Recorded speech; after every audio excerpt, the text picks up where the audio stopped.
Buenas tardes, profesor Andrés. El día de hoy le vamos a explicar los 3 primeros puntos del taller. El grupo está conformado por Neriet Benavides, Luisa Cañas, Mayra Cuero, Karen Campo, Ali Rentería, quien le habla, Cristi del Castillo. Muy buenas tardes. Nosotros vamos a explicar el primer punto del taller, que es el paso de la espermatogénesis y la ovogénesis, pero todo comienza con la gametogénesis, que es la formación de los gametos haploides a partir de células germinales.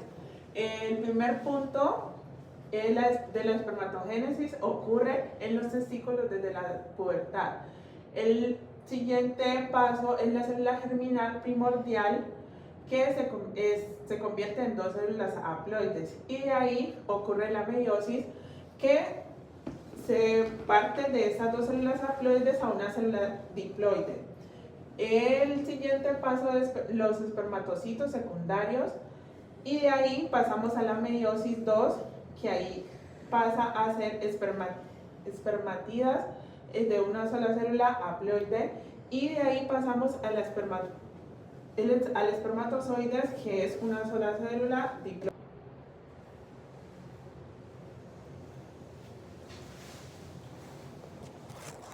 Listo, ahora vamos a hablar sobre el punto 2, que es sobre la meiosis y la variabilidad genética. La meiosis es un tipo de división celular especial que ocurre en las células germinales y tiene 2 funciones principales. La primera es reducir el número de cromosomas de diploide a haploide, y la segunda es generar variabilidad genética, es decir, nuevas combinaciones de genes. En esta parte tenemos una célula diploide que en los humanos tiene 46 cromosomas. 23 de ellos vienen de origen materno y 23 de origen paterno. Eso significa que tenemos 2 copias de cada gen. Ahora, durante la primera fase, llamada profase, los cromosomas homólogos se emparejan. Este proceso se llama sinapsis. Aquí el cromosoma materno se alinea con el homólogo paterno, porque contienen la misma información genética. Esto puede tener variaciones llamadas alelos. Posterior a eso tenemos el entrecruzamiento o el crossing over, que ocurre en esta misma fase y es el proceso más importante para la variabilidad genética. Aquí las cromatinas intercambian los fragmentos de ADN. Este intercambio genera nuevas combinaciones. Aquí genera nuevas combinaciones de genes que no existían ni en el cromosoma paterno ni en el cromosoma materno. Esto produce recombinación genética. Este proceso ocurre específicamente en la subfase paquiteno de la profase 1. Bueno, después ocurre la meiosis 2, que esta es similar a la mitosis, y aquí es donde se van a separar las cromatidas hermanas, y el resultado final van a ser 4 células haploides. Bueno, este resultado final de las 4 células haploides, cada una tiene 23 cromosomas y es una combinación genética diferente. Bueno, continuando con lo que mi compañera comenta, la ovogénesis ocurre en los ovarios desde la vida fetal. Esta célula es germinal primordial de 2 diploides. La meiosis 1 en 2 diploides se reduce a un haploide. Esta determina la profase 1. Los ovocitos secundarios, un haploide más un cuerpo polar. Y la meiosis 2 determina la metafase 2. El óvulo, un haploide más 2 cuerpos polares. Bueno, aquí tenemos la segregación independiente, que es la metafase 1.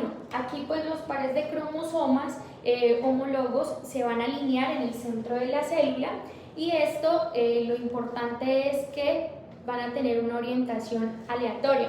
Esto va a significar que estos cromosomas maternos y paternos se van a distribuir al azar en las células hijas. Y este fenómeno pues se llama segregación independiente. En humanos pues esta nos va a permitir más de 8 millones en combinaciones posibles, sin contar el entrecruzamiento. Bueno, La división de la meiosis 1 se separan los cromosomas homólogos y aquí entonces va a ocurrir la reducción cromosómica, que son, pues la célula pasa de 2N a N. O sea, esto quiere decir que son de 46 cromosomas a 23 cromosomas. Por esto pues se va a decir que la meiosis es una división de reducción y pues la meiosis... Bueno, buenas tardes. Nosotros le vamos a explicar lo que es la gametogénesis en el hombre y en la mujer. Y vamos a iniciar con la espermatogénesis, que su inicio ocurre en el testículo y comienza en la pubertad. Y la célula inicial es la espermatogenia, que es diploide. La espermatogenia se diferencia en el primer miocito, que entra en la primera división miótica. Aquí ocurre la división de reducción, pasando de 46 cromosomas a 23 cromosomas. En la segunda división miótica, los espermatocitos secundarios realizan meiosis y forman 4 espermatozoides de 23X o Y espermatozoides. Y finalmente, las espermatidas se diferencian en espermatozoides maduros mediante un proceso llamado espermatogénesis. De un espermatocito surgen 4 espermatozoides maduros funcionales. Luego vamos a tener lo que es la finalización de la primera división meiótica, que sería la meiosis 1, y aquí va a ocurrir que el ovocito primario va a estar foliculado en un tamaño más grande. Entonces va a ocurrir antes de la ovulación y es cuando se forman los 23 cromosomas secundarios y el primer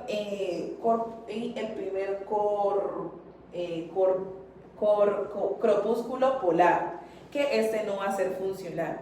Luego vamos a tener lo que es el ovocito secundario, que es este, y aquí es donde inicia la segunda fase de la meiosis, que sería la meiosis 2. Queda detenido en la metafase 2 y se libera lo que es la ovulación, que lo tenemos aquí.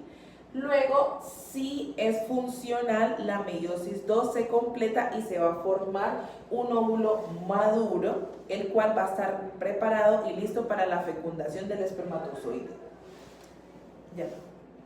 Ahora continuamos con lo que es la ovogénesis. Entonces aquí en la ovogénesis, que ocurre en los folículos ovarios, esto se da antes del nacimiento, o sea, en la vida fetal, y se reactiva luego en la pubertad de forma cíclica. Entonces aquí vamos a tener varias etapas, que la primera es la etapa del ovocito primario. Entonces que van a tener 46 cromosomas en total que se forman durante la vida fetal.